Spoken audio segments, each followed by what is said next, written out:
et c'est le terme légal de collaborateur de la justice. Ces anciens criminels décident de passer aux aveux, de livrer parfois leurs complices en échange d'une série de compensations. Un outil juridique devenu la clé de la lutte contre la mafia italienne et pouvant coûter à l'État jusqu'à 50 milliards d'euros par an. C'est sur ce programme que la France a décidé de s'inspirer pour créer un statut pour les repentis, une véritable révolution dans le monde de la lutte contre la criminalité organisée. Mais quels sont les points forts et les limites de ce système que l'Italie applique depuis maintenant plus de 20 ans? Reportage en Sicile de notre correspondante Natalia Mendoza. Derrière ces barrières se trouve le tribunal le plus protégé de l'Italie. Nous sommes à Palerme, en Sicile. C'est ici qu'ont lieu sous haute surveillance les procès les plus délicats contre la mafia sicilienne. Cette salle représente l'avant-poste de l'État dans un territoire mafieux. Sa structure est capable de résister à un bombardement, à des explosions, à d'éventuelles attaques extérieures. L'audience d'aujourd'hui n'est pas une audience ordinaire. Un repenti témoigne. Pour assurer sa sécurité, l'homme se trouve dans un bunker protégé, dans un emplacement tenu secret, quelque part dans le nord de l'Italie. Il répond aux questions par vidéoconférence. Gaspare Mutolo, vous nous entendez? Oui, bonjour. Gaspare Mutolo est un ancien mafieux. Pendant près de 20 ans, il a fait partie de Cosa Nostra, la mafia sicilienne. Depuis qu'il a décidé d'avouer ses crimes à la justice, il vit caché, condamné à mort par la mafia. À quel moment et pourquoi avez-vous décidé de collaborer avec la justice? La mafia a changé mon comportement. Les mafieux ont commencé à tuer des femmes. Et ça a été le déclic. Je ne me reconnaissais plus dans ces personnages qui tuaient impitoyablement les femmes. Je collabore parce que je veux changer complètement de vie. Le procès auquel nous assistons est une enquête au long cours. Elle doit établir les liens éventuels entre l'État italien et la mafia dans les années 90. À l'époque, Gaspare Mutolo connaissait tous les rouages, tous les noms de la mafia sicilienne. Moi, je m'occupais des extorsions, de la contrebande d'héroïne, des homicides, enfin, de tout ce qu'il y avait à faire. Mais ce sont toutes les choses que tout mafieux fait dans le territoire qu'il contrôle. Cela fait plus de 20 ans que ce genre de témoignage résonne dans cette salle. C'est ici même, en avril 1986, que le premier repenti a parlé pour la première fois. En échange de leur collaboration, les repentis bénéficient d'une réduction de peine, d'un logement, d'un salaire mensuel et de la protection de l'État pour eux et pour leurs familles. Vittorio Teresi mène les enquêtes contre la mafia sicilienne depuis le début des années 80. Pour lui, l'utilité des informations recueillies grâce à ces témoins de première ligne ne fait aucun doute. C'est arrivé souvent. Nous avons réussi à éviter des centaines de meurtres grâce aux informations des collaborateurs de justice. C'est extrêmement important parce que ça nous sert à casser ce mur d'omerta, ce mur de secret que caractérise ce type d'organisation criminelle. Un mur d'omerta que l'État italien essaye de briser avec ce statut juridique du collaborateur de justice. Une fois arrêtés, les criminels ont 180 jours pour déclarer tous les crimes, toutes leurs propriétés et dénoncer leurs complices. Objectif, réussir à comprendre les ramifications complexes des réseaux criminels.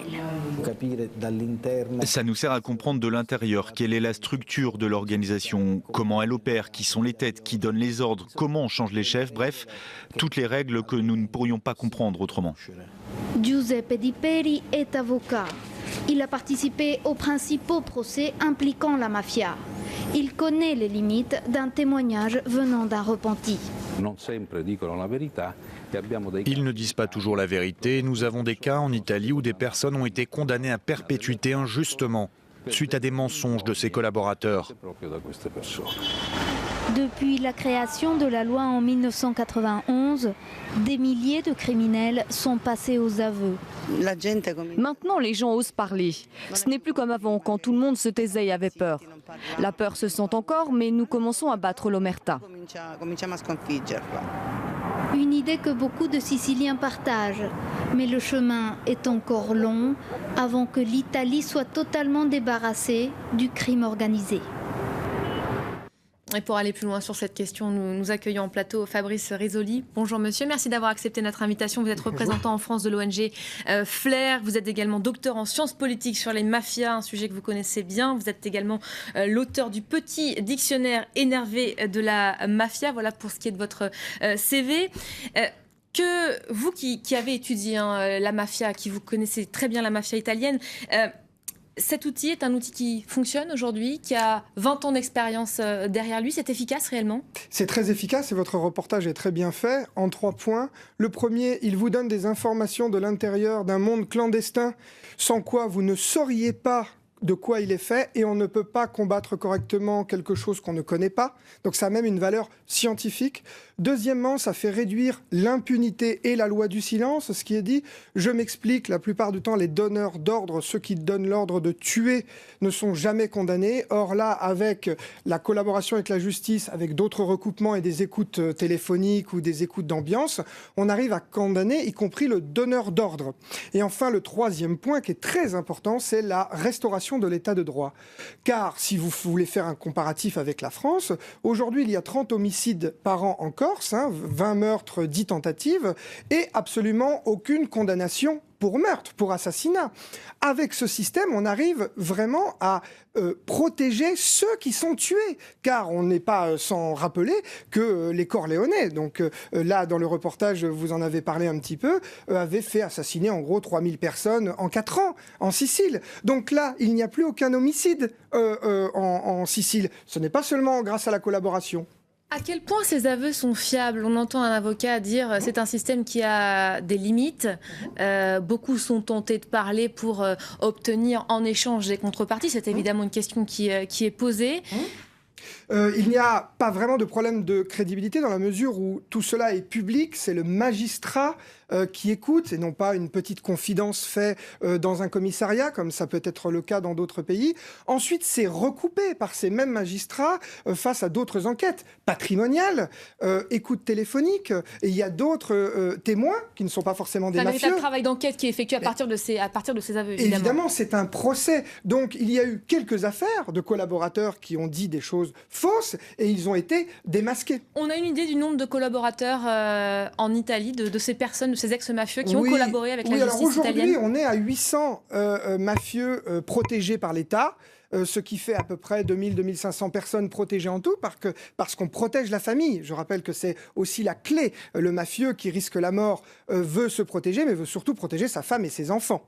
Et on peut estimer, je dis bien on peut estimer que depuis 1991, au moins 3000 mafieux sont sortis du système. Et je rappelle que c'est encore là la force. Chaque mafieux sorti du système est une victoire de l'état de droit. Si je vous écoute, c'est un système peut-être pas miraculeux, mais qui fonctionne en tout cas. Pourquoi n'est-il pas appliqué dans un plus grand nombre de pays ? On sait que l'Allemagne avait commencé à l'appliquer, a fait marche arrière en 1999. La France commence à peine et pourtant la loi date de 2004. Pourquoi est-ce qu'on a mis autant de temps à s'y mettre ici en France ? Je ne peux pas répondre pour chaque pays, il y a plein de raisons, mais disons en gros, et c'est valable pour la France, qu'il y a cette peur de la prime à la délation. C'est-à-dire qu'on créerait un système qui fait que les personnes dénonceraient et seraient récompensées. Mais c'est pas ça. Là, on parle d'une criminalité systémique, faite de professionnels qui ont une carrière depuis 20 ans à l'intérieur. Ils doivent changer de vie, embrasser l'état de droit, la légalité, la démocratie. Ils redeviennent des citoyens normaux. Et croyez-moi que par rapport à des gens qui gagnaient énormément d'argent et qui avaient parfois le droit de vie ou de mort sur des membres du clan, c'est un changement de vie considérable. D'ailleurs, il faudrait s'intéresser beaucoup au rôle des femmes, qui sont en général capitales dans la collaboration de leurs maris mafieux. Vous pensez que ça va fonctionner en France ? La délation renvoie peut-être à une partie un peu noire de l'histoire. Est-ce que vous croyez que ce système va vraiment fonctionner ? Je vous remercie beaucoup de votre question, car vous avez raison. En France, quand on prononce le mot de collaboration, on a déjà perdu la bataille des idées. Et c'est pour ça que j'ai alerté plusieurs fois par mes réseaux, le ministère de la Justice. Moi, je pense qu'en France, il faudrait déjà l'appeler le statut de coopérateur de justice. Ça serait déjà un changement sémantique capital. Et enfin, je le répète, qu'est-ce qui est mieux ? 30 homicides en Corse par an pour 300 000 habitants, jamais résolus ? ou la restauration de l'état de droit en Italie, la Sicile, 5 millions d'habitants, 5 homicides par an. Nous verrons en tout cas si c'est un succès. Ça commence à peine en France. Merci beaucoup Fabrice Risoli. Merci pour votre éclairage. C'est la fin de ce focus, la fin également de cette première demi-heure d'info. Vous restez avec nous. On se retrouve dans un instant pour un tout nouveau journal. À tout de suite.